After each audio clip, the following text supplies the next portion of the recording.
Induction stove. So induction stove பார்த்தீங்கன்னா scientific explanation தான் பார்க்க போகிறோம். அண்ட் டெக்ஸ் கான்டெக்ட்ல இந்த மாசமே வந்து why India must electrify its kitchen ஒரு ஆர்டிகல் இருந்தது. ஸோ டெக்ஸ் கான்டெக்ட்ல இந்த ஆர்டிகல் ஹிந்துலையும் வந்துச்சு. ஸோ ரெண்டுத்துலேயும் வந்து இதை பற்றி பேசுகிறாங்க. என்னதுன்னா, நம்ம வீட்டில் எல்லாரும் இப்போ மோஸ்ட் ஆஃப் தி வீடுகள் and most of the restaurants, most இல்லை ஆல் ஹவுஸ் ஆல் ரெஸ்டாரண்ட் எல்லாமே கேஸ் அடுப்பு தானே. ஸோ லார்ஜ் ஸ்கேலில் குக்கிங்கில் தான் விறகு அடுப்பு இருக்குது, மிச்சம் எல்லாமே கேஸ் அடுப்பு தான். அப்படி இருக்கிற எல்லா ரெஸ்டாரண்ட்லையும் கேஸ் அடுப்பு தான். இது ஏன் வந்து எலக்ட்ரிக் அடுப்பா ஏன் இன்னும் வரல? இண்டக்ஷன் ஸ்டவ்னு ஒரு பர்னர் வந்துச்சு, 3 பர்னர் இண்டக்ஷன் ஸ்டவ் கூட வந்துச்சு, லேட்டஸ்டா லான்ச் பண்ணியிருக்காங்க. 3 பர்னர்னு சொல்லக்கூடாதா, 3 பேஸ் இண்டக்ஷன் ஸ்டவ் வந்திருக்கு. ஸோ அந்த மாதிரி ஏன் வந்து எல்லார் வீட்லேயும் 3 இல்லைன்னா 4 வச்ச இண்டக்ஷன் ஸ்டவ் இல்லை? ஏன் அந்த அந்த மாதிரியான விஷயங்கள்லாம் இன்னும் வரல? அது பண்ணால் நமக்கு எல்பிஜி கன்சம்ஷன் குறையுமே அப்படிங்கிறது தான் ஆர்குமெண்ட். ஏன்னா electric cooking is more efficient than LPG cooking. Efficiency in the terms of heat transfer and cooking for cooking and all the process, and money spent is also cheap. LPG is costly compared to how many units of electricity which an induction stove is going to consume for cooking. அப்படி இருக்கிறப்போ நீங்கள் case சிலிண்டரோட பணத்தை டோட்டலாக இண்டக்ஷனில் replace பண்ணால் நமக்கு பணம் மிச்சமாகும். So அந்த ஆர்குமெண்ட் இருக்கு. ஃபாஸ்ட் குக்கிங் வந்து இண்டக்ஷனில் it is faster, it is efficient. எஃபிஷியன்ட்னு எதை வச்சு சொல்கிறோன்னா heat transfer. So LPG gas வந்து கம்பஷன்னால உருவாக்குற ஹீட்டு, அந்த ஹீட் வந்து பாத்திரத்துக்கு போகுது, பாத்திரத்துலேருந்து சாப்பாடுக்கு போகுது. இதானே அங்கே நடக்குது. ஸோ அப்போது ஸ்டவ்லேருந்து பாத்திரத்துக்கு ஒரு டிரான்ஸ்ஃபர், பாத்திரத்துலேருந்து சாப்பாட்டுக்கு ஒரு டிரான்ஸ்ஃபரில் ஹீட் டிரான்ஸ்ஃபர் வந்து எல்பிஜியில் நடக்கும்போது என்ன ஆகுதுன்னா ஹீட் லாஸ் நிறைய இருக்குது. அதில் ஒரு 45% தான் ஹீட் டிரான்ஸ்ஃபர் நடக்குது. ஆனால் இண்டக்ஷன் ஸ்டவ் வந்து எலக்ட்ரோமேக்னெட்டிக் இண்டக்ஷன் அப்படிங்கிற இந்த டெக்னாலஜியை பயன்படுத்துது. நம்ம வந்து ஃபேரடேஸ் லா ஆஃப் இண்டக்ஷனில் படிக்கிற மாதிரி ஃபேரடேஸ் லாவில் வர்ற அந்த ஃபிலாசபி ஃபாலோ பண்ணும்போது when magnetic coil is under the motion it will generate electricity அப்படிங்கிற அந்த ஆப்ஜெக்டில் பண்ணுறப்போ டேரெக்டாக வந்து பாத்திரத்துக்குள்ளே எடி கரண்ட்ஸ் உருவாக்கி அது ஹீட் ஜென்ரேட் பண்ணுறதுனால ஹீட் ட்ரான்ஸ்ஃபர் வந்து இட்ஸ் மோர் எஃபிஷியன்ட். 85% இதில் நடக்குது அப்படிங்கிறது பார்க்குறோம். ஸோ ஹீட் எஃபிஷியன்சி அதிகமாச்சுன்னா ஃபாஸ்ட்டாக குக்கிங் நடக்கும், காஸ்ட்டும் சேவ் ஆகும். அதுதான் இதோடைய லாஜிக். ஆனால் இது வந்து இவங்க சொல்கிறாங்க, இவங்களும் இந்த ஆர்டிக்கலையும் அதை ஆமான்னாங்க. ஆனால் அதுக்காக இந்தியாவில் இருக்கிற எல்லா ஸ்டவும் எலக்ட்ரிக் ஆகுனா என்ன ஆகும் அப்படின்னா அதுக்கு எலக்ட்ரிசிட்டி வேணும். இந்த சைடு ஆல்ரெடி கரண்ட் டிமாண்ட் வந்து இன்னைக்கு பிரைம் மினிஸ்டர் சொல்லியிருக்காரு மீட்டிங்கில், இன்னைக்கு கேபினெட் மீட்டிங்கில் வெளியே எங்கே பேசினாரான்னு தெரியல. இன்னைக்கு பிரைம் மினிஸ்டர் லேட்டஸ்ட்டாக என்ன பேசினார்னா எலக்ட்ரிசிட்டி டிமாண்ட் பயங்கரமாக அதிகமாக போகுது, அதுக்கேற்ற ப்ரொடக்ஷன் அதிகப்படுத்தணும் அப்படிங்கிறது. ஸோ ஆல்ரெடி அவ்வளோ ஒரு டிமாண்ட் இருக்க போது டேட்டா சென்டர்ஸ் அதெல்லாம் பார்க்குறோம். இல்லை எல்லார் வீட்லையும் இண்டக்ஷன் ஸ்டவ் இருக்குன்னா பீக் லோடுங்கிற கான்செப்ட் நம்ம பார்ப்போம். பீக் லோடுனா என்னதுன்னா சாயந்தரம் 5 மணி 6 மணிக்கு அப்புறமா எலக்ட்ரிசிட்டி கன்சம்ஷன் ஸ்கை ராக்கெட் ஆகும். லைட்டு, ஏசி இது எல்லாத்தோட யூசேஜும் அதிகமாக இருந்தனால. ஸோ அப்போ அந்த ஸ்கை ராக்கெட் ஆகிறப்போ அதுக்கு தேவைப்படுற எலக்ட்ரிசிட்டி அதிகமாக இருக்கும். அப்போது இண்டக்ஷன் ஸ்டவ்வையும் நம்ம எல்லார் வீட்லையும் இருக்கிறப்போ திரும்ப குக்கிங்காக இது வரைக்கும் இல்லாத புது எலக்ட்ரிசிட்டி கன்சம்ஷன் வரும். ஸோ அப்படி இருக்கிறப்போ நம்ம கிரிட் எல்லாம் வந்து பிரச்சனைக்குள்ள ஆகும். அதை சமாளிக்கிறது கிரிட் இன்ஃப்ராஸ்ட்ரக்சர் இருக்கா? அப்போ அந்த மாதிரியான பீக் டிமாண்டான சடன் சர்ஜ் எல்லாம் சம்பாதிக்கணும்னா நம்ம வந்து ஏஐ பேஸ்டு கிரிட் எலக்ட்ரிசிட்டி டிரான்ஸ்மிஷனை கொண்டு வரணும். ஸோ நம்ம வந்து எக்கனாமிக் சர்வே பார்க்குறப்போ இந்த விஷயம் பார்த்துருந்தோம், எனர்ஜி ஸ்டாக் அப்படின்னு.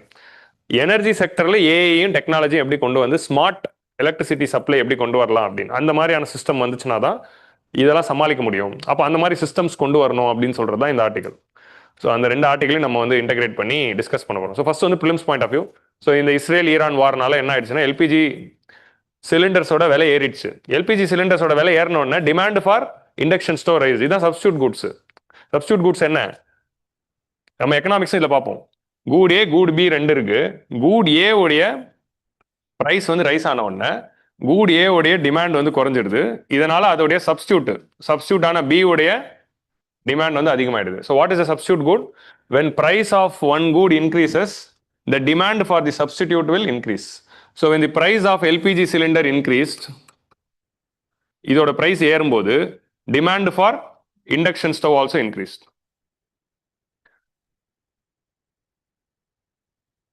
புரிஞ்சுச்சா? காம்ப்ளிமெண்டரி குட்னா பிரைஸ் ஏறும்போது டிமாண்ட் குறையும். சப்ஸ்டியூட் குட்னா பிரைஸ் ஒரு குட் போட்ட பிரைஸ் ஏறினா இன்னொரு குடோட டிமாண்ட் வந்து அதிகமாகும். ஸோ உங்களுக்கு புரிஞ்சுச்சா? சப்ஸ்டியூட் குடோடைய ஒரு example, traditional gas stoves rely on combustion to create open flame, but induction cook stop this combustive chemical reaction. ஏன்னா கெமிக்கல் ரியாக்ஷன் தான் அது டோட்டலாக, இது வெறும் எலக்ட்ரிக் தான். ஸோ இதில் வந்து என்ன, the glass surface also remains relatively. நீங்கள் இண்டக்ஷன் ஸ்டவ்ல மேலே கேஸ் ஸ்டாப்பில் நீங்கள் கை வச்சாலும் சூடாக இருக்காது. ஸோ சம்டைம்ஸ் அது சூடாக ஏன் இருக்குன்னா அது பாத்திரத்துலேருந்து வர சூடுனால தான் அது இருக்கும். ஸோ அப்போது பாத்திரம் ஓரளவுக்கு சூடாக இருக்கும், ஆனால் நார்மல் குக்கிங் அளவுக்கு சூடாக இருக்காது. அண்ட் சுற்றி வந்து உங்களுக்கு அது இண்டக்ஷன் ஸ்டவ் பக்கத்தில் உட்காந்தாலும் உங்களுக்கு ஹீட்டாக இருக்காது. நீங்கள் கேஸ் ஸ்டவ் பக்கத்தில் உட்காந்தா என்ன ஆகும்? சூடு வெப்பம் வரும். ஆனால் இண்டக்ஷன் ஸ்டவ் பக்கத்தில் தான் வராது. ஏன்னா கேஸ் ஸ்டவ்வில் வர ஃப்ளேம் வந்து 360 டிகிரிலையும் ஹீட் அனுப்பும். நம்ம இங்கே என்னதுன்னா ஒரு ஃப்ளேம் வருதுல்ல பர்னரில், இந்த பர்னர்லேருந்து உங்களுக்கு ஃப்ளேம் வருது.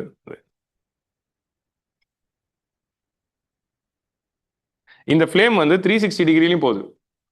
ஆனால் நம்ம மேலே மட்டும்தான் பாத்திரம் வைக்கிறோம். சைடில் ஆனால் ஹீட் வந்து எஸ்கேப் ஆகும். ஸோ ஹீட் வந்து சைட்லேயும் போகுது, மேலேயும் போகுது. பர்னருக்கு கீழேயும் கொஞ்சம் ஹீட் இருக்கும். ஸோ அப்படி இருக்கிறப்போ ஆனால் மேலே மட்டும் பாத்திரம் வச்சு இந்த பாத்திரம் வந்து இவ்வளோ ஹீட் தான் எடுக்க முடியுது, ஆனால் இவ்வளோ கன்சம்ஷன் நடக்குது. ஆனால் இண்டக்ஷன் ஸ்டவ் என்ன பண்ணும்? நீங்கள் இண்டக்ஷன் ஸ்டவ்வில் போயிட்டு வச்சிங்கன்னா டைரக்டாக வந்து இந்த பாத்திரத்துக்குள்ளே மட்டும்தான் வந்து சூடு வரும். வெறும் பாத்திரத்துக்குள்ள தான் சூடு வரும். டைரக்டா இந்த காயில் பாத்திரத்துக்குள்ள மட்டும் ஹீட்டை வந்து ஜென்ரேட் பண்ணுது. அந்த ஹீட்னால பாத்திரத்துக்குள்ள இருக்கிற மட்டும்தான் அதுக்கு போகுது. ஸோ அதனால தான் heat transfer is more efficient here அப்படிங்கிறது. ஸோ எப்படி அது வெறும் பாத்திரத்துக்குள்ளேயே டைரக்டா வந்து ஹீட்டை வந்து ஜென்ரேட் பண்ணுது. ஸோ இப்போ இந்த டாபிக் நடத்துறதுனால உங்களுக்கு ஹோம்ஒர்க் என்னன்னா மைக்ரோவேவ் அவன் எப்படி வேலை செய்யுதுன்னு பாருங்க. அது ஒரு வேற லெவல் டெக்னாலஜி, பயங்கரமா யோசிச்சிருக்கானுங்க. எப்படிதான் இந்த மாதிரி ஏதாவது கண்டுபிடிக்கணும். இதுல தான் கிக் இருக்கு. So only some metals use. இதில் இண்டக்ஷன் ஸ்டவ்வில் அடுத்த கண்டிஷன் என்னன்னா ஒரு சில பாத்திரங்கள் வைக்க முடியாது. அது ஒரு கண்டிஷன் இருக்கும். ஏன்னா இது யூஸ் பண்ணுற டெக்னாலஜி வந்து electro magnetic induction. So electromagnetic induction இதில் பயனுள்ளதுனால அப்போ ஃபெரோ மேக்னெட்டிக் மெட்டல்ஸ் தான் இதில் பயன்படுத்த முடியும். இதுதான் ஃபிலிம்ஸில் ஸ்டேட்மெண்ட்டாக வரும். ஸோ நீங்கள் இஷ்டத்துக்கு எந்த பாத்திரம் வேணாலும் கொண்டு போய் வச்சிட முடியாது. Only some metal utensils work beneath the smooth ceramic top. So உங்களுக்கு இண்டக்ஷன் ஸ்டவ்வில் என்ன இருக்குது? ஸ்டவ் இருக்கும், உள்ள ஒரு காயில் இருக்குது, காயிலுக்கு மேலே பிளாஸ்டிக் கவரிங் அதாவது இருக்குது, அதுக்கு மேலே உங்களுக்கு செராமிக் கிளாஸ் இருக்கும். கிளாஸுக்கு மேலே தான் நீங்கள் பாத்திரம் வைப்பீங்க. கரெக்டா? ஒரு பாத்திரம் ஒரு கிளாஸ் இருக்குது, கிளாஸுக்கு கீழே அந்த இண்டக்ஷன் ஸ்டவோட பாடி இருக்குது, பாடியோட கவரேஜ் அதுக்குள்ளே தான் உங்களுக்கு காயில் இருக்கும். ஸோ இதில் வந்து என்ன ஆகுதுன்னா ஒன்லி சம் beneath தி செராமிக் கிளாஸ் இதுக்குள்ளே என்ன இருக்குன்னா ஒரு tightly wound copper wire coil இருக்குது. ஸோ இந்த காயில் வந்து என்ன ஆகுதுன்னா நீங்கள் கரண்ட் போடும்போது இந்த காயிலில் கரண்ட் பாஸ் ஆகுது. ஸோ கரண்ட் வந்து காயிலில் பாஸ் ஆகிறப்போ என்ன நடக்கும்? when current is passing through a coil it becomes a magnet. So அதான் வந்து மேக்னட்டிசம் பிரின்சிபல். ஸோ இந்த மாதிரி ஒரு காயில் தான் இண்டக்ஷன் ஸ்டவ்க்குள்ளே இருக்குது. இதுதான் இண்டக்ஷன் ஸ்டவ்வுடைய உள்பகுதி. ஸோ அப்போது கரண்ட் போட்டோன்னே இந்த காயில் ஃபுல்லாத்துலேயும் கரண்ட் போகுது. கரண்ட் போயிட்டு அந்த சர்க்கியூட் கம்ப்ளீட் ஆகும்போது இது ஒரு மேக்னெட்டாக மாறிடுது. இது வந்து it is becoming a magnet because of electromagnetic induction. இப்படி நடக்கும்போது இதுக்கு மேலே தான் நம்ம பாத்திரம் வைக்கிறோம். ஸோ பாத்திரங்கிறது இந்த ஃப்ளாட் மெட்டல் பேஸில் we are keeping a pan like this. கரெக்டா? இதுக்குள்ள ஒரு ஃப்ளாட் பேஸாக இருக்கணும், பாத்திரம் வைக்கிறோம். ஸோ அப்போ இந்த மேக்னெட் வந்து ஃபுல்லாக இந்த மேக்னெட்டிசமில் இங்கே ரன் பண்ணும்போது இந்த மேக்னெட்டிசம் எப்படி நம்ம வைக்கிறோம்னா ஏசி கரண்ட் கொடுக்குறோம். ஏசி கரண்ட்னா ஆல்டர்னேட்டிங் கரண்ட், ஃபர்ஸ்ட் ஒரு பாசிட்டிவ் நெகட்டிவ் மாறினே இருக்கும். அப்போ இந்த காயில் உருவாக்குற மேக்னெட்டிசமும் தன்னோட டைரக்ஷனை சேஞ்ச் பண்ணிக்கிட்டே இருக்கும், நார்த் சவுத்துன்னு. ஸோ அப்போ இந்த காயிலுக்கு சுற்றி உருவாகிற மேக்னெட்டிக் ஃபீல்டு வந்து changing magnetic field. So changing magnetic ஃபீல்ட்னா என்ன? ஒரு சைடு வந்து நார்த் சவுத் இப்படி இருக்கும், இன்னொரு சைடு நார்த் சவுத் இப்படி திரும்பும். ஸோ ரிவர்ஸ் கண்டினியூஸாக மேக்னெட்டிக் ஃபீல்டு ரிவர்ஸ் ஆகிட்டே இருக்கும்போது சேஞ்சிங் மேக்னெட்டிக் ஃபீல்டு ஒன்று உருவாகுது. இந்த சேஞ்சிங் மேக்னெட்டிக் ஃபீல்டுக்கு நடுவில் நீங்கள் ஒரு மெட்டல் வச்சிங்கன்னா அந்த மெட்டலுக்குள்ள எலக்ட்ரிசிட்டி வில் பி ஜென்ரேட்டட் அப்படிங்கிறது தான் வந்து ஃபாரடேஸ் லா சொல்லுது. What Faraday's law says? In a changing magnetic field if you bring in a coil the current will be generator அதை வச்சு தானே ஓடுது. ஜென்ரேட்டர்னா என்ன? நீங்கள் வந்து ஒரு டர்பைன் சுற்றும், அது வந்து ஸ்டீம், நீங்கள் தண்ணி அனுப்பி ஸ்டீமை வந்து அந்த டர்பைனில் அடிக்கிறப்போ அந்த டர்பைன் சுற்றுறதுனால உள்ள என்ன சுற்றும்? மேக்னெட் சுற்றும். அந்த மேக்னெட் சுற்றுறதுனால உள்ள இருக்கிற காயிலில் கரண்ட் உருவாகுது. அதுதான் ஜென்ரேட்டர். மோட்டர் வந்து இதோட ஆப்போசிட். நீங்கள் காயிலுக்குள்ள நீங்கள் வந்து என்ன ஆகுதுன்னா ஒரு காயில் சுற்றுறப்போ கரண்ட் உருவாகுதா, அது ஜென்ரேட்டர். அந்த காயிலுக்குள்ள கரண்ட் கொடுத்தா அந்த காயிலை சுற்றும், அதான் வந்து மோட்டர். உங்களுக்கு புரிஞ்சிச்சா? அதோட ரிவர்சல். அப்புறம் Fleming's left hand rule, right hand rule, எந்த டைரக்ஷனில் என்ன போகும், இதெல்லாம் வச்சுக்கிட்டுலாம் சின்ன வயசில் நம்ம என்னென்னவோ பார்த்துருக்கோம். நம்ம ஊரில் இதுதான் தெரியும். ஆனால் ஸ்கூல் படிக்கிறோம் நம்ம இப்படி ஒன்று வச்சுட்டு Fleming's right hand rule, left hand rule is for left hand rule வந்து it is for motor, right hand rule is for the generator. So இந்த கதையெல்லாம் நம்ம சின்ன வயசில் படிச்சிருப்போம், அதெல்லாம் உங்களுக்கு மறந்து போயிருக்கும். வீட்டுக்கு போயிட்டு ஞாபகப்படுத்துங்க. ஸோ எல்லாரும் படிச்சுட்டு தான் வந்திருக்கீங்க. ஃபார் யர் இன்ஃபர்மேஷன் இதெல்லாம் 8th ஸ்டாண்டர்ட்லேயே வந்துருச்சு. இது ஏதோ 11th 12th சயின்ஸ் குரூப் எடுத்தவங்களோ இல்லை இன்ஜினியரிங் படிச்சவங்களோ படிச்சது இல்லை. ஸ்கூல்ல ஒழுங்கா சொல்லி கொடுத்துருக்கணும். நமக்கு எங்க இந்த மாதிரி எல்லாம் கையெல்லாம் வச்சு ஃபேக்கல்டிஸ் அதெல்லாம் சொல்லி கொடுத்துருக்காங்க. அதான் இங்க இருக்க பிரச்சனை. இப்போ நான் அதுக்குலாம் போலப்பா, ஃபிளெமிங்லாம் வேணாம் நமக்கு. ஸோ இங்க வந்து இது வந்து ஒரு மூவிங் மேக்னெட்டிக் ஃபீல்டை உருவாக்குறப்போ இதுக்குள்ள ஒரு மெட்டல் வைக்கிறீங்க. மேக்னெட்டிக் ஃபீல்ட் மூவ் ஆகிறப்போ உள்ள ஒரு மெட்டல் இருந்துச்சுன்னா அதுல கரண்ட் வருங்கிறது தான் ஜென்ரேட்டரோட பிரின்சிபல். அதை வச்சு தான் நம்ம எலக்ட்ரிசிட்டியை ஜென்ரேட் பண்ணிட்டு இருக்கோம். இப்போ அதே இடத்துல இங்க நம்ம இந்த மூவிங் மேக்னெட்டிக் ஃபீல்டில் வைக்கிற மெட்டல் தான் பாத்திரம். உங்களுக்கு புரியுதா? இந்த மூவிங் மேக்னெட்டிக் ஃபீல்டில் இந்த மெட்டல் பாத்திரத்தை நீங்க இதில் நீங்க பிளாஸ்டிக் பாத்திரம் வச்சா வேலை செய்யாது. மெட்டல் பாத்திரம் தான் வைக்கணும். அதான் இதோட ஒரே இது. இப்போ மைக்ரோவேவ்ல நீங்க செராமிக் வைக்கலாம், இதுல செராமிக் வச்சா வேலை செய்யாது. ஏன்னா இது மெட்டல் பாத்திரமா இருக்கணுங்கிறது தான் முதல் கண்டிஷனே. அப்படி இல்லைன்னா அட்லீஸ்ட் அந்த பேஸ் ஆகுது இண்டக்ஷன் பேஸா இருக்கணும். ஸோ அது வைக்கிறப்போ என்ன ஆகுது, இந்த பாத்திரத்துக்குள்ள கரண்ட் உருவாகுது. உங்களுக்கு புரியுதா? அதான் வந்து எலக்ட்ரோ மேக்னெட்டிக் இண்டக்ஷன் அப்படின்னு நம்ம சொல்றோம். இப்போ நம்ம ப்ரிலிம்ஸ்ல ஒரு கேள்வி வந்துச்சு, லேசர் இஸ் ஒர்க்கிங், லேசர் இல்லை நம்ம fibre optic cable is working based on the principle of what? இது பிவைக்யூ, டோட்டல் இன்டர்னல் ரிஃப்ளெக்ஷன் அப்படிங்கிற பிரின்சிபல்ல தானே ஃபைபர் ஆப்டிக் கேபிள் வந்து ஒர்க் ஆகுது. டைமண்ட் ஏன் ஜொலிக்குது? Total internal reflection. ஸோ அப்போ டெக்னாலஜி கொடுத்துட்டு இது எந்த டெக்னாலஜியில் ஒர்க் ஆகுது? அப்போ இண்டக்ஷன் ஸ்டவ் எதனால் ஒர்க் ஆகுது? எலக்ட்ரோ மேக்னெட்டிக் இண்டக்ஷன் அப்படிங்கிற இந்த டெக்னாலஜினால தான் ஒர்க் ஆகுது. இதுதான் எலக்ட்ரோ மேக்னெட்டிக் இண்டக்ஷன். மூவிங் மேக்னெட்ஸை நீங்கள் ஒரு மெட்டல் ஆப்ஜெக்ட்ஸ் கிட்ட வச்சிங்கன்னா அந்த மெட்டல் ஆப்ஜெக்ட்ஸ்குள்ள கரண்ட் ப்ரொடியூஸ் ஆகும். அதுவே ஒரு வயராக இருந்ததுன்னா அந்த வயர் கரண்டாக மாறிடும். அதுதான் ஜென்ரேட்டர். இதான் வந்து இதில் இருக்கிற principle. So electromagnetic induction is the technology which is used. So அப்போ இந்த பாத்திரத்தில் என்ன உருவாகுதுன்னா கரண்ட் உருவாகுது. அந்த கரண்ட்டுக்கு பேர் எடி கரண்ட். எட்டிங்கிற ஒரு சயின்டிஸ்ட் தான் அதை கண்டுபிடிச்சாருங்கிறதுனால அவர் பேரே அதுக்கு வச்சுட்டாங்க, எடி கரண்ட். எடி கரண்ட்னா என்ன? எடி கரண்ட் அப்படிங்கிற வார்த்தையை வந்து உங்களுக்கு வந்து பிலிம்ஸ்ல கேட்கலாம். ஸோ எடி கரண்ட்னா என்ன அப்படின்னா இப்படி ரவுண்ட் ரவுண்டா கரண்ட் உருவாகும். கரண்ட் இப்படி வந்து உருவாகிறதுல அப்படி ரவுண்ட் ரவுண்டா உருவாகும். ஸோ அப்போ அந்த பாத்திரத்துக்குள்ள ஃபுல்லாவே வந்து இப்படி ரவுண்ட் சர்க்குலேட்டிங் கரண்ட் வந்து உருவாகும். அப்படி உருவாக்குறப்போ அந்த பாத்திரம் வந்து பொதுவாக iron, cast iron or stainless steel தான் வச்சிருப்பாங்க. So cast iron and stainless steel is not a very good conductor of electricity. Copper is a very good conductor, silver is a very good conductor. ஆனால் அயனும் stainless ஸ்டீலும் conductor தான், current போகும் தான். ஆனால் copper அளவுக்கு இல்லை, ஏன்னா அதுக்குள்ள ரெசிஸ்டன்ஸ் இருக்கு.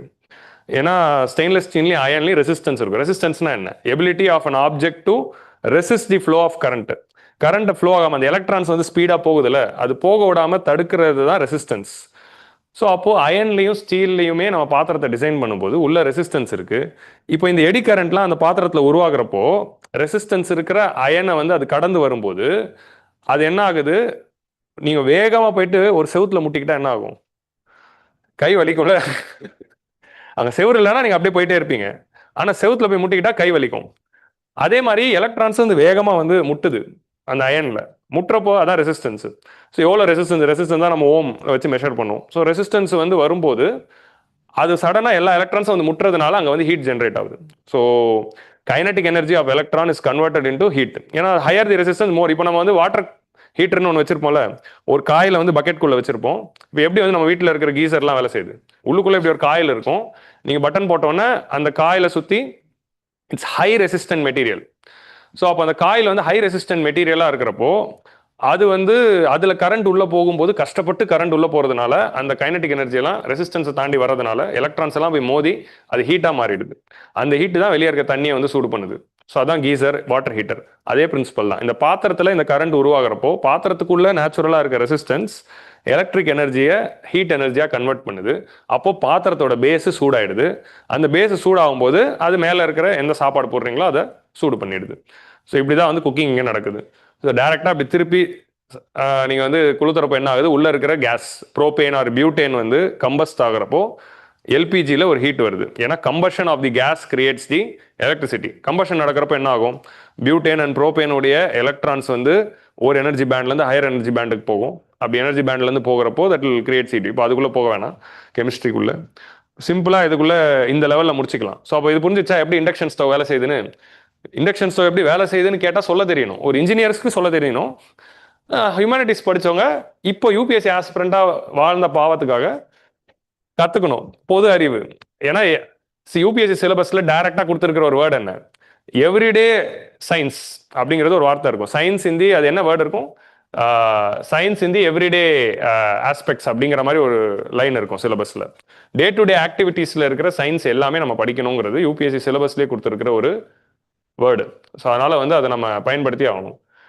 த charging magnetic field passes effortlessly through a glass surface and surrounding area without heating. இந்த மேக்னெட்டிக் ஃபீல்ட் நமக்கு தெரியாது, ஆனால் அந்த பாத்திரத்தில் மட்டும் ரெசிஸ்டன்ஸை கொடுக்கணும். This allows the cooktop surface to largely maintain a temperature. So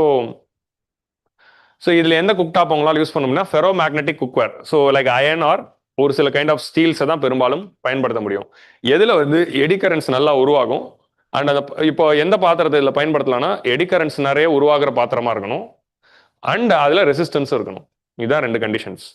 so eddy கரண்ட்ஸும் உருவாகணும், ரெசிஸ்டன்ஸ் இருக்கணும். இதுதான் ஸ்டேட்மெண்ட்டில் வரும் ப்ரிலிம்ஸில். இப்போ நம்ம விசிலை வச்சு சூடை வச்சு விசிலோட விட்டு வச்சு எதனால் ப்ரெஷர் குக்கரில் சீக்கிரமாக சமையல் ஆகுது அப்படின்னு கேட்குறாங்களே, அந்த மாதிரி ஒரு பிலிம்ஸ் பிவைக்கியூவை இமேஜின் பண்ணுங்க. இமேஜின் பண்ணால் இதெல்லாம் ஸ்டேட்மெண்ட்டாக வரும். நான் அந்த பிவைக்கு பார்த்தனால தான் இதை இப்படி படிக்க சொல்கிறேன். ஸோ திஸ் இஸ் ஹவ் பிவைக்யூஸ் ஒர்க். ஸோ நெக்ஸ்ட் வந்து என்னதுன்னா, sometimes only the base of the cookware may be made of such materials. அது வந்து marketed as induction base.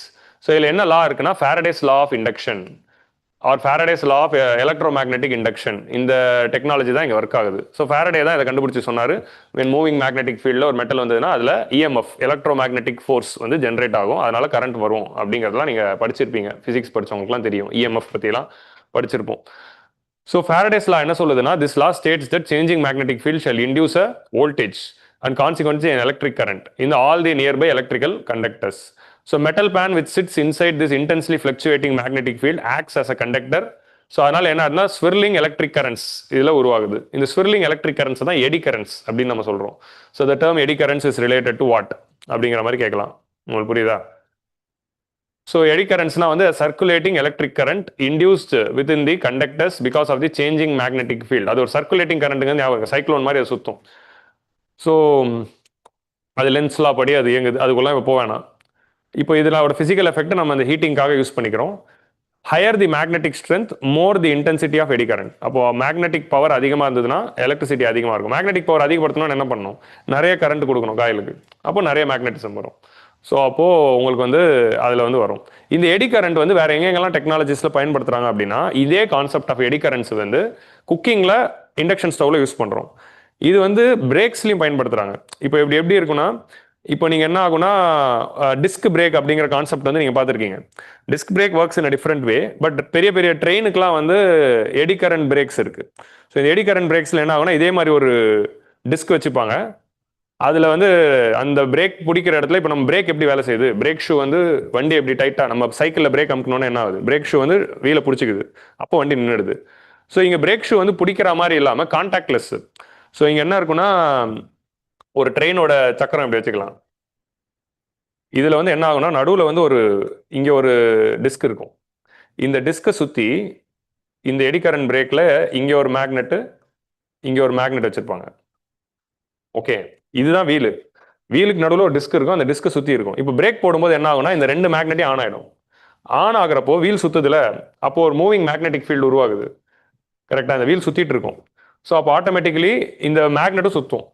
So magnet சுற்றுறப்போ மூவிங் மேக்னெட்டிக் ஃபீல்டு வருது. அதனால் என்ன ஆகுதுன்னா, இந்த டிஸ்க்குள்ளே எடி கரண்ட்ஸ் ஃபார்ம் ஆகும். இந்த டிஸ்க்குள்ளே எடி கரண்ட்ஸ் ஃபார்ம் ஆகிறப்போ அந்த டிஸ்க்கும் சேர்ந்து சுற்றுது, மேக்னெட்டும் சுற்றுது, டிஸ்க்கும் சுற்றுது. அப்போது எலக்ட்ரிக் கரண்ட்டு சர்க்குலேட்டிங் ஃபோர்ஸில் இருந்தால் அது மேக்னெட்டாக செயல்படும் அப்படிங்கிறது இன்னொரு லா இருக்குது. ஸோ அப்போ அப்படி இருக்கிறப்போ இந்த 2 மேக்னெட்டிக் ஃபோர்ஸஸும் ஆப்போசிட் டைரக்ஷனில் இருக்கிறப்போ அந்த வீல் வந்து சுற்றுறது வந்து நிற்கும். இதான் வந்து மேக்னெட்டிக் பிரேக்கிங் அப்படின்னு சொல்லுவாங்க. இந்த மேக்னெட்டிக் பிரேக்கிங்லாம் வந்து ஹை ஸ்பீடு வெஹிக்கிள்ஸ்லாம் பயன்படுத்துகிறாங்க. And train is the most important application. So magnetic பிரேக்கிங்கில் எடி கரண்ட்ஸ் பயன்படுத்துகிறாங்கிறது ஞாபகம் வச்சுக்கோங்க. சயின்ஸ் அண்ட் டெக்கில் ப்ரிலிம்ஸில் வரலாம். ஸோ அவ்வளோதான், அதுக்கு தான் இந்த கான்செப்டை சொல்கிறேன். டெக்னாலஜி புரியுதோ இல்லையோ புரிஞ்சுக்க ட்ரை பண்ணுங்கள். But magnetic braking, eddy current எல்லாம் சம்மந்தப்பட்டவங்க தான் அப்படிங்கிறது பாருங்கள். டக்குன்னு போய் ஒரு வீடியோ போய் பார்த்தீங்கன்னா எல்லாமே புரிஞ்சிடும். ஒரு அனிமேட்டட் வீடியோ பார்த்தா you will understand every thing.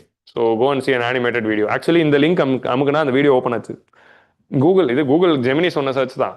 அந்த லிங்க் ஓப்பன் பண்ணாலே அவனே வீடியோ போட்டு காட்டிட்டு இருந்தான். சரி, வீட்டுக்கு போய் பாருங்க. Basic metals such as iron are not perfect conductors. They have internal electric resistance. So when the eddy currents swill through the atomic structure of the pan base, they encounter resistance. So எல்லா எலக்ட்ரான்ஸும் போய் செவுத்துல முட்டிக்குது அந்த அயனுடைய மாலிக்யூல்ல, அதனால அது ஹீட்டா மாறுது. This electrical friction வந்து kinetic எனர்ஜியை எலக்ட்ரிக்கல் எனர்ஜியா மாத்துது. So higher the resistance more the heat. அதான் வந்து லாஜிக்கு. அப்போ இது எந்த லா, அந்த ஹீட் வந்து எவ்வளோ ஹீட் ப்ரொடியூஸ் ஆகுங்கிறது ஜூல்ஸ் லா வந்து முடிவு பண்ணுது. ஜூல்ஸ் லா ஆஃப் ஹீட்டிங் அப்படின்னு ஒன்று இருக்கு. ஜூல்ஸ் லாவோட ஃபார்முலாலாம் உங்களுக்கு தேவையில்லை. மேபி எஸ்எஸ்சி படிக்கிறவங்க வேணா பார்த்துக்கோங்க, குரூப் 2 குரூப் 4 படிக்கிறவங்க பார்த்துக்கோங்க ஜூல்ஸ் லாவோட ஃபார்முலாவை. ஸோ ஜூல்ஸ் லா ஃபார்முலா என்னதுன்னா H is equal to I square R T. நம்ம எல்லாம் 11th படிச்சது தான் ஞாபகம் வருது. ஹீட் ஜென்ரேட்டட் இஸ் 11th இதெல்லாம் படித்தோமான்னு ஒரு சிலர் சயின்ஸ் குரூப் ஆஸ்பிரன்ஸ் யோசிக்கலாம். படித்தோம். H is equal to I square R T. Heat is equal to ஐனா என்ன, கரண்ட், ஆர்னா ரெசிஸ்டன்ஸ், டீனா என்ன, டைம், எவ்வளோ நேரம் வந்து சூடாது கரண்ட் வந்து நீங்கள் கொடுத்துருக்கீங்க. ஸோ அப்போ ஐ ஸ்கொயர் இருக்கு. அப்போ நீங்கள் வந்து கரண்ட்டை டபுள் பண்ணீங்கன்னா ஹீட் வந்து குவாட்ரபிள் ஆகும்ல. ஏன்னா ஐ ஸ்கொயராக ஃபார்முலாவில் இருக்கிறதுனால if you give high current then more heat. நீங்கள் வந்து அப்போ ஒரு யூனிட் கரண்ட் கொடுத்தீங்கன்னா 4 யூனிட் ஹீட் வரும். ஸோ அதான் வந்து இதுலேருந்து நம்ம கற்றுக்குறோம். ஒரு யூனிட்லேருந்து 2 யூனிட் கரண்ட் டபுள் பண்ணால் அது குவாட்ரபிள் ஆகும். நீங்கள் ஒரு யூனிட் கரண்ட் கொடுத்தா 2 யூனிட் ஹீட் வரும். கரண்ட் டபுள் பண்ணால் ஹீட் வில் குவாட்ரபிள் அப்படிங்கிறது தான் லாஜிக். அப்போ மோர் கரண்ட் மோர் ஹீட், அதான் வந்து இதோடைய லா. அது வந்து ஜூல்ஸ் லா. ஸோ அப்போ Faraday's law of electromagnetic induction, Joule's law of heating, Joule's law of heating, Faraday's law of electromagnetic induction, eddy current. இந்த 4 வார்த்தையை தாண்டி ஆப்ஷனில் எதாவது இருந்தால் அது போட்டுருங்க. அவ்வளோதான், அதான் கரெக்ட் ஆன்சர். இது புரியாதவங்க ஸோ இப்படிதான். சரி, இது ஒரு லாஜிக் இருக்கு. கெஸ்ஸிங் அப்போ யூஸ் பண்ண வேண்டிய ஒரு முக்கியமான லாஜிக் என்ன அப்படின்னா, கொஸ்டின்ல இருக்கிற வார்த்தையே புரியல, என்னன்னே தெரியல, புது ஏரியாவா இருக்கு. ஆனா ஆப்ஷன்ஸ் பாக்குறப்போ கரண்ட் அஃபேர்ஸ்ல கேள்விப்பட்ட ஏதோ ஒரு வார்த்தை இருக்கு. 4 ஆப்ஷன் பாக்குறீங்க, கொஸ்டின் உங்களுக்கு என்னன்னே தெரியல, ஏதோ ஒரு விசித்திரமான கேள்வி. அது ஐஓவா இருக்கலாம், ஸ்கீம்ஸா இருக்கலாம், இல்லை என்னவா வேணா இருக்கலாம். ஆனா ஆப்ஷன்ஸ் 4த்துல ஏதோ ஒரு ஆப்ஷன் கரண்ட் அஃபேர்ஸ்ல கேள்விப்பட்ட ஆப்ஷனா இருக்கு. இப்போ அந்த கொஸ்டின் அட்டன் பண்ணணும்னு இருக்கிறப்போ காமனா யூஸ் பண்ற ட்ரிக் என்னதுன்னா, கரண்ட் அஃபேர்ஸ்ல ஏதோ ஒன்று இருக்குல்ல, அதனால தான் இந்த கேள்வி கேட்டிருக்கான். அப்போ கரண்ட் அஃபேர்ஸ்ல இருக்கிற அந்த ஆப்ஷனை நம்ம டிக்கு போட்டுடலாம் அப்படிங்கிறது ஒரு ட்ரிக். இது வந்து ரூல் கிடையாது, ரொம்ப வார்னிங். இதை வச்சே நீங்க எல்லாத்துக்கும் ஆன்சர் போடாதீங்க. நான்லாம் கேள்வி செட் பண்ணா 4மே கரண்ட் அஃபேர்ஸ் ஆப்ஷன் வைப்பேன். அந்த மாதிரி வந்து நம்ம வந்து கேரக்டர்ஸ், இந்த மாதிரியான ஒரு ஈகோயிஸ்டிக் கேரக்டர்ஸ், ஆர் வந்து ஒரு ஸ்பைடர் படத்துல வர எஸ்ஜே சூர்யா மாதிரியான கேரக்டர்ஸ்லாம் கொஸ்டின் எடுத்தா இந்த ட்ரிக் எல்லாம் வேலை செய்யாது. ஸோ ஆனால் but I'm just telling, guess பண்ணுறதுக்கு இந்த மாதிரி பல ட்ரிக்ஸ். இது எதை வச்சு சொல்கிறோம்? பிவைக்கு அனாலிசிஸ். ஒரு 10 வருஷம் பிவைக்கு அனாலிசிஸ் பண்ணால் இந்த மாதிரி ஒரு ட்ரெண்ட் இருக்குது. இந்த ட்ரெண்ட் ஞாபகம் வச்சுக்கணும். எதுக்குன்னா, நீங்கள் 11:10க்கு அப்புறம் 60 கொஸ்டின் தான் போட்டிருக்கீங்க, அது இன்னும் ஒரு 80 ஆக்கணும், 20 எக்ஸ்ட்ராவாக அட்டன் பண்ணணும், 11 மணிக்கு அப்புறம் ஒரு 20 கொஸ்டின் ஏற்றணும், எதை அட்டன் பண்ணுறதுன்னு தெரியலனா இந்த லாஜிக்கை பயன்படுத்தலாம். ஸோ அதான் வந்து இதில் நம்ம பார்ப்போம். Pan is the primary heat source. So அதனால என்ன ஆகுது, 85 to 90% ஆஃப் எலக்ட்ரிசிட்டி வருது. ஆனால் எல்பிஜியில் 40 to 50% தான் எனர்ஜி எஃபிஷியன்சி இருக்கு. இதான் வந்து இதுல இருந்து நம்ம பார்க்கலாம். இதுவே ஒரு ஸ்டேட்மெண்ட்டாக இருக்கலாம். இப்போ புரிஞ்சுச்சா? Gas flame is massive amount. So இதுல வந்து kinetic energy is converted into heat energy. இங்க என்ன ஆகுதுன்னா, gas flame loses massive amount of thermal energy because of ambient air. சுற்றி அது போகிறதுனால கம்மியான ஹீட் தான் மேலே போகுது. அல்டிமேட்லி லோக்கலைஸ்டா அப்படி இருக்கிறதுனால faster, safer and ultimately highly resilient cooking வந்து நமக்கு கிடைக்குது.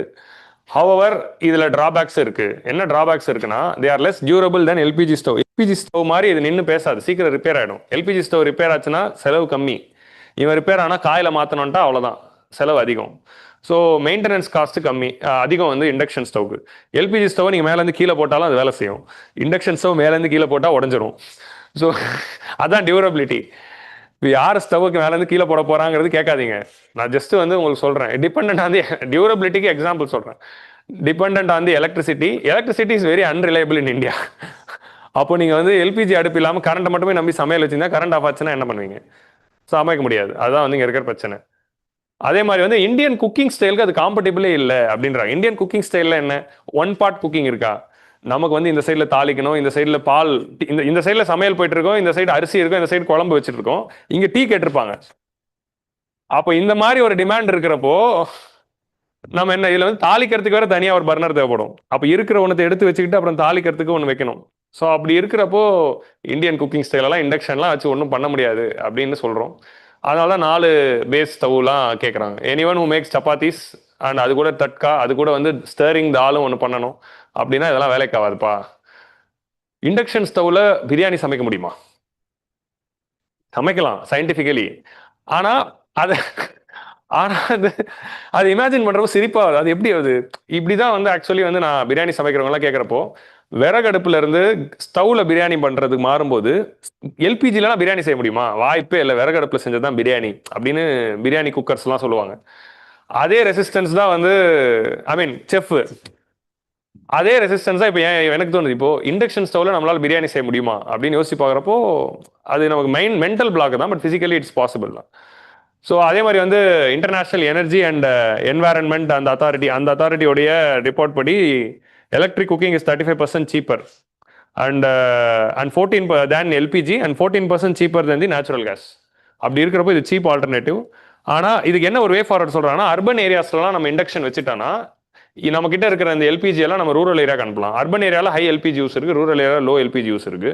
அப்போ அர்பன் ஏரியாவில் எலக்ட்ரிக்கா மாறும்போது அந்த LPG can be diverted to rural area. இது ஒரு ஐடியா. இந்த ஹிண்டோ ஆர்டிகல்ல இருந்து இவ்வளவு நேரம் இருந்தது எக்ஸ்பிரஸ் ஆர்டிகல், இது Hindu article. India speak demand இப்போ எவ்வளவு இருக்குன்னா 2014 148 ஜிகாவாட் இருந்தது. ஸோ கடந்த 10 வருஷத்திலேயே அது கிட்டத்தட்ட ஆல்மோஸ்ட் 100 ஜிகாவாட் ஏறி இருக்கு. ஒரு 10 வருஷத்துல 100 ஜிகாவாட் நம்மளுடைய பீக் டிமாண்ட் ஏறி இருக்கு. அதான் இன்னைக்கு பிரைம் மினிஸ்டர் சொல்றாரு. அப்படி இருக்கிறப்போ இன்னொரு 10 வருஷத்துல என்ன ஆகும்? அது இன்னும் டபுள் ஆயிருக்கும். ஸோ அப்படி இருக்கிறப்போ இதெல்லாம் வேலைக்காகாது. அதுக்கு தான் என்ன சொல்றாங்கன்னா ஓப்பன் ஏடிஆர் அப்படிங்கிற டெக்னாலஜியை கொண்டு வர சொல்றாங்க. இது வந்து இட்ஸ் பார்ட் ஆஃப் தி இது டோட்டலாக வேற டாபிக் உள்ள இப்போ நம்ம போறோம். நம்மளுடைய எனர்ஜி ஸ்டாக். ஸோ ஓப்பன் ஏடிஆருங்கிறது என்னதுன்னா ஓப்பன் ஆட்டோமேட்டட் டிமாண்ட் ரெஸ்பான்ஸ். இது என்னதுன்னா ஸ்மார்ட் மீட்டர் வச்சு இன்டர்நெட் ஆஃப் திங்ஸை வந்து பயன்படுத்தி ஏஐயும் சென்சார்ஸையும் வச்சு நம்ம எலக்ட்ரிசிட்டி டிமாண்ட் எங்கே இருக்கோ அதுக்கேற்ற மாதிரி சப்ளை. இப்போ உங்களுக்கு எலக்ட்ரிசிட்டி சப்ளை பண்ணுற ஸ்மார்ட் கிரிட்னா என்ன? இது வந்து ஸ்மார்ட் கிரிட்டுக்கு யூஸ் பண்ணுற ஒரு டெக்னாலஜி. இந்த term open ADR is scene in news is related to what அப்படின்னு கேட்டாங்கன்னா அதுக்கு மீனிங் என்னன்னா ஸ்மார்ட் எலக்ட்ரிசிட்டி. ஸ்மார்ட் எலக்ட்ரிசிட்டினா என்ன அப்படின்னா உங்களுக்கு thermal power plants, nuclear power பிளான்ட்னு, சோலார் பவர் பிளான்ட்னு எலக்ட்ரிசிட்டி ஜென்ரேட்டிங் சோர்சஸ் இருக்கு. கன்சூமர்ஸ் இருக்காங்க, இண்டஸ்ட்ரி, டொமஸ்டிக்கு, அர்பன், ரூரல் அப்படின்னு. ஸோ இது என்ன பண்ணும் அப்படின்னா கிரிட்டில் பொதுவாக எல்லாருக்கும் கரண்ட் கொடுக்காது. எல்லாருக்கும் பொதுவாக கரண்ட் கொடுக்காம எங்கே டிமாண்ட் அதிகம் இருக்கோ அங்கே நிறைய கரண்ட் கொடுக்கும், எங்கே டிமாண்ட் கம்மியாக இருக்கோ அது கம்மியான கரண்ட் கொடுக்கும். கிரிட் இது வரைக்கும் நம்ம எப்படி அப்ரோச் பண்ணியிருக்கோம்னா entire grid is given equal amount of voltage 220 வோல்ட்டுங்கிறது எல்லாருக்கும் கொடுத்துட்றோம், நீ வேணுங்கிறது எடுத்துக்கோ அப்படின்னு. ஆனால் நம்ம இப்போ என்ன பண்ணணும்னா அப்படி எல்லாருக்கும் எல்லா சைடும் கொடுக்க வேணாம். ஒரு ஏரியாவில் ரொம்ப கம்மி எலக்ட்ரிசிட்டி இருக்குன்னா அங்கே கம்மியாக தான் அனுப்புவோம், அங்கே மிச்சமாகறதெல்லாம் நம்ம நிறைய தேவைப்படுற இடத்துக்கு மாற்றி அனுப்பணும். இதெல்லாம் தெரியணும்னா அப்போ அந்த சைடில் எவ்வளோ யூஸ் பண்ணுறாங்க அப்படிங்கிறதுக்கான டேட்டா இருக்கணும். அதுக்கு தான் ஸ்மார்ட் மீட்டர் தேவை. ஸ்மார்ட் மீட்டர்லேருந்து எடுத்த டேட்டா வச்சு கரண்ட் டிமாண்ட் எவ்வளோ ஜென்ரேட் ஆகுதுங்கிறது ஏஐ சிஸ்டம்குள்ளே தேவை. அப்போ இந்தியாவில் இருக்கிற எல்லார் வீட்லையும் ஒரு ஸ்மார்ட் மீட்டர் இருக்கணும், எல்லா கன்சம்ஷன் ஏரியாலையும் ஒரு ஸ்மார்ட் மீட்டர் இருக்கணும். அந்த ஸ்மார்ட் மீட்டர் வந்து it must give back the data to the system. Two way communication. அந்த ஸ்மார்ட் மீட்டருக்கு instruction must come from the centralised டிஸ்காம்லேருந்து அந்த மீட்டருக்கும் இன்ஸ்ட்ரக்ஷன் போகணும், அந்த மீட்டர்லேருந்து இன்ஃபர்மேஷன் வந்து டிஸ்காமுக்கு போகணும். அப்படி இருக்கிறப்ப என்ன ஆகுதுன்னா எங்கே அதிக கன்சம்ஷன் இருக்கோ அதை வந்து நம்ம அந்த ஏஐ சிஸ்டம்லேருந்து கண்டுபிடிச்சிடலாம், அங்கே நிறைய கரண்ட் அனுப்பலாம். இப்படி நம்ம ஓப்பன் ஏடிஆர் சிஸ்டம் வச்சாதான் இந்த பீக் டிமாண்ட் எல்லாம் சரி பண்ண முடியும் அப்படின்னு சொல்கிறாங்க. இல்லை இவி எலக்ட்ரிக் வெஹிக்கிள்ஸ்லாம் அதிகமாக வரப்போகுது, அவங்க ஒரு எலக்ட்ரிசிட்டி டிமாண்டை கொடுக்க போகிறாங்க. வாட்டர் ஹீட்டர்ஸ் இதெல்லாம் வரும்போது இப்போ இண்டக்ஷன் ஸ்டவ்வும் வருது எலக்ட்ரிக்கில். ஸோ அப்போ இந்த மாதிரியான டிமாண்டுக்கெலாம் சரி கட்டணும்னா இந்த சிஸ்டம் வந்து லான்ச் பண்ணணும் அப்படின்னு சொல்கிறாங்க, open ADR system. This devices adjust the consumption automatically. இது வந்து 2002 கலிஃபோர்னியாவில் கிரைசிஸ் வரும்போது அப்போ லான்ச் பண்ணாங்க. ஓப்பன் ஏடிஆர் வந்து ஃபர்ஸ்ட் கலிஃபோர்னியாவில் லான்ச் பண்ணாங்க. இந்தியாவில் வந்து ஃபர்ஸ்ட் டாடா வந்து அதை கொண்டு வந்திருக்காங்க. பிரைவேடைசேஷன் ஆஃப் எலக்ட்ரிக் சப்ளை நம்ம ஊரில் டிஎன்இபி தான் பார்த்துக்குது, கவர்மெண்ட் தான் கரண்ட் தருது. ஆனால் நார்த்துலலாம் பிரைவேடைஸ் பண்ணிட்டாங்க. இப்போ டெல்லிக்கு கரண்ட் சப்ளை பண்ணுறது டாடா தான்.